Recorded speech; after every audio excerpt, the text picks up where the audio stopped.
types of nerve fibers. اكو نوعيتين. A. myelinated nerves. The axon are covered with fatty insulated layer called myelin. تكون الأكسون مغطى بمادة دهنية وتكون طبقة عازلة. It has small uninsulated gaps called nodes of Ranvier. وأيضا اكو مناطق تكون بها غير موجودة هذه المادة العازلة تدعى عقد رانفير. مواصفات هذه المايلينيتد is the most common type. الأكثر شيوعا داخل جسم الإنسان. conduct action potential much faster than unmyelinated nerve. بتكون موصل الكهربائية أكثر من النوع الآخر اللي هو الانمايلينيتد. myelin sleeve اللي هو الفاتي layer is very good insulator. يكون مادة عزل جيدة. the myelinated segment of an axon has very low capacitance. يكون الكابستنس مالته جدا قليلة بالتشارج ستورج، وهذه صفة مهمة نحن نجي عليها إن شاء الله لاحقا نوضحها. نعم. unmyelinated nerves الصفة مالتها هي the axon have no myelin sleeve، يعني ما تحتوي على هذه المادة الدهنية العازلة. electrical potential of nerve fiber. stimulation and action potential.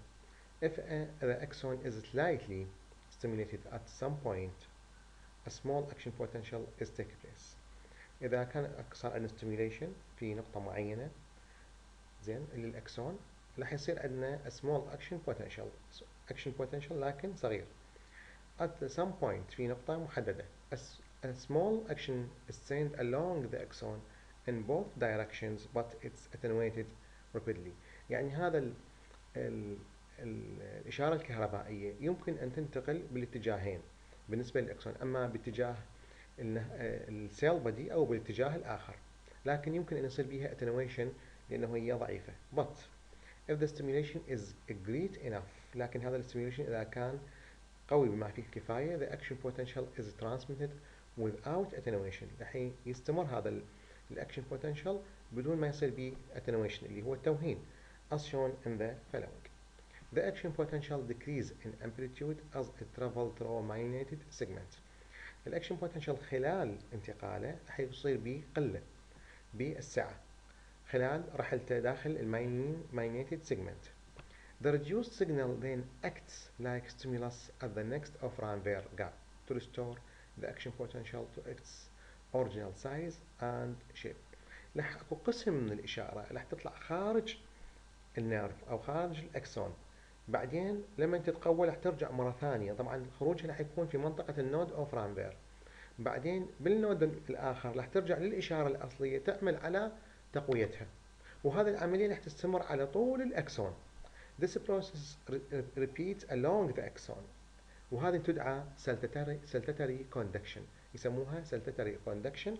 The action potential seems to jump، يعني شنو الصفة اللي بيها؟ انه الاكشن بوتنشال راح نلاحظه انه jump يقفز from one node to the next، يقفز من نود الى اخر حتى يقوي الاشارة وما يصير بيها ضعف. Speed of the action potential. السرعة للأكشن potential. The factor affect the speed of action potential are. شنو الصفات أو الفاكتورز العوامل اللي تأثرنا على الأكشن potential؟ أول وحدة حتكون الريزيستنس اللي هي نرمزلها R within the core of the membrane، مع داخل الممبرين. مثلا R اللي هو الريزيستنس راح يتناسب طرديا ويا ال L على A، يعني طرديا مع ال L وعكسيا مع ال A. ال A هي الاريا والال هو مثل ما تعرفون هو اللينث. الار لما نيجي نعوض عن الاريا باي ار سكوير لانه هو دائري راح يكون الاكسون زين، راح يصير ار يساوي لنا اللي هو الريديوس راح يكون الاريا يساوي لنا باي ار سكوير، والار هو الريديوس مثل ما قلنا. الار راح يكون يتناسبنا بالتالي مع راح يتناسب مع ال على باي ار سكوير. That means resistance of the axon decrease as diameter increase and that cause increase the velocity of the action potential. بمعنى انه الريزيستنس داخل الاكسون يقل زين كل ما زاد الدايمتر، وهذا يؤدي الى زيادة بالفيلوسيتي للاكشن potential. An axon with large diameter has higher velocity، بالتالي الاكسون اللي يحتوي على large diameter راح يكون بشنو higher velocity of propagation than an axon with small diameter مقارنة بالأكسون اللي يكون الدايمتر مالته يكون صغير.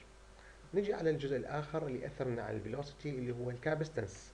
البرنسبل the greater the stored charge on the membrane اللي هو الهاي كابستنس، كل ما يزداد قابلية الأكسون أو تزداد قابلية الممبرين على خزن أكثر كمية من التشارج، يعني تكون نسميها عندها قابلية الهاي كابستنس، يعني السعة عالية.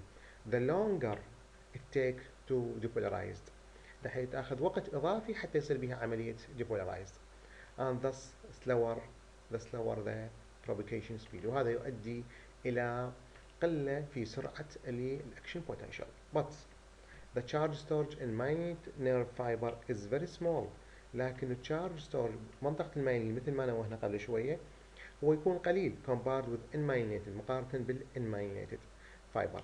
Thus the myelinated fiber has low capacitance، بالتالي اكو صفة مهمة للmyelinated fiber بتكون بيها low capacitance.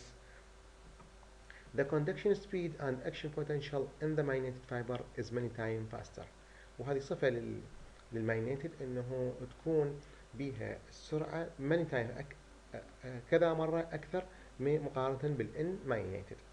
الادفانتج اوف مايلينيتد فايبر ايضا اكو بيها فد صفة اخرى، they produce high propagation velocities in axon of a small diameter، يمكن ان تنطينا سرعة عالية للاكشن بوتنشال مع انه السمول دايمتر، مع انه الدايمتر مالتها قليل. a large number of nerve fiber can thus be packed into small bundle، بما انه هي صغيرة فبالتالي يمكن انه ان تجمع بحزم to provide for many signal channels، وبالتالي يمكن ان تكون بشكل حزم حتى ما تاخذ مساحة كبيرة داخل جسم الانسان، وايضا تقدم لنا اشارات كهربائية متنوعة او قنوات متعددة داخل جسم الانسان.